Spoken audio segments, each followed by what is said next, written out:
What's happening? What's happening? Larry from the Gym Rat Pack here with another video, and this one is Aquaman 2 review. Yes, me and Damien Smashley went and watched it a few days ago, and been meaning to do this for a while. So, but it was literally a few days ago we went to watch it, maybe 4 or 5 days ago. So yeah, this is my take on it, and I have to say, before I went to watch this film, I watched a lot of reviews from the reviewers that I trust, i.e. John Campier, Jeremy Jones, and a couple others. And the general consensus was that it wasn't a good film. Combine that with the Rotten Tomatoes audience score, actually critical score, sorry, not the audience score. I wasn't very excited to watch this film at all, and my expectations was down in the dumps, to say the least. So with that being said, I have to say I was surprised that the film wasn't as crap as I thought it was going to be. Now, don't get me wrong, it's still not a great film, right? It's still not a great film. I actually think The Flash was a better film. Flash actually wasn't a bad film, but I thought it was a better film than Aquaman 2. Yeah. So make of that what you will. Yeah, but I didn't think this film was as bad as the critics were making it. But with that said, it's not a good film. It's not a good film. Jason Momoa, I don't think is in shape for this film like he was for the last film, because not once does he take off his top, and not once does he show his physique. And you know, that's probably what all the women that are coming to watch this film are waiting for. Hence probably why the first one made $1 billion. So that doesn't happen in this movie, and you know they're going to look for any reason in a superhero movie to have the titular character have his top off to show that he's in shape and blah blah blah blah blah. We know this. And not once did he take his top off. His brother, played by Patrick Wilson, does that, and he's in very good shape. He's in awesome shape. So yeah, there's that. And he plays this, he plays Arthur Curry, Aquaman, in this more like himself, more like Jason Momoa. So the first one, you could tell that he's playing more of a different character to himself. But I think a lot of people have an handle on what Jason Momoa is like. He's very happy-go-lucky, on the surface anyway. Very fun-loving and so on and so forth. And he seems to play it like that in this film. He just plays himself, basically. Yeah, beer swilling, you know, because we know he likes his beer. So yeah, it's I'll tell you what this film can't decide. It can't decide what film it wants to be. It doesn't. It can't decide whether it wants to be a buddy comedy / action film. It can't decide whether it wants to be a revenge film. It can't decide whether it wants to be I don't know,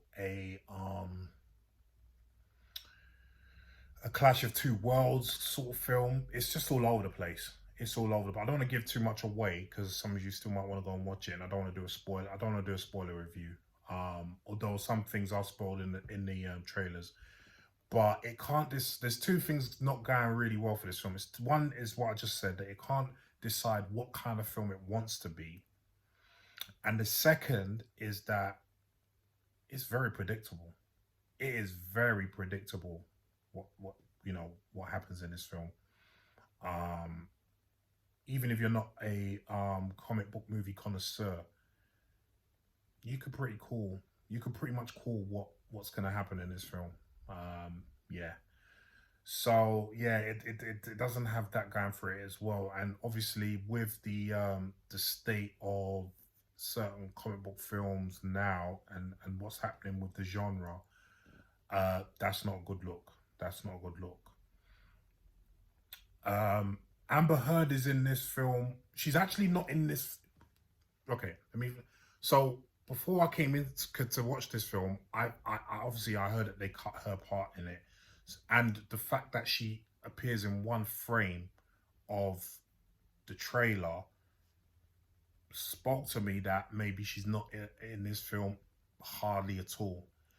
While she's not in a lot of this film, she is in more of this film than I thought she was going to be. So it's I mean she's not yeah, she's in the film more than I thought she was gonna be, but she's still not in a whole heap of this film. So if you're worried about that, then yeah, she's not in it for that long. Let's put it that way. And it's quite sporadic the parts in which she's in. Do you know what I mean? Nicole Kidman was wasted. I don't even see why she was there. The father, Aquaman's father, he was good as always. And I really like the scenes with him and his father. You know, they have a heart to heart about him being a single parent, having to raise him by himself. That was really cool. And obviously the scenes with Patrick Wilson and Jason Momoa as brothers, you know, going on this quest. Yeah, it was really good. It was really good. I thought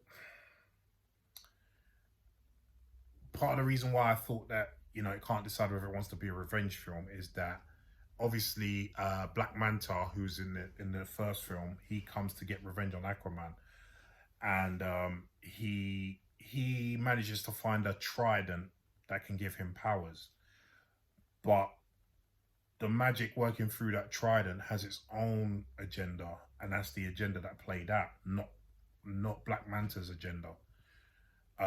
They kind of coincided in that they both wanted to destroy Aquaman, but for different reasons. So it didn't end up being his really revenge. Do you know what I mean?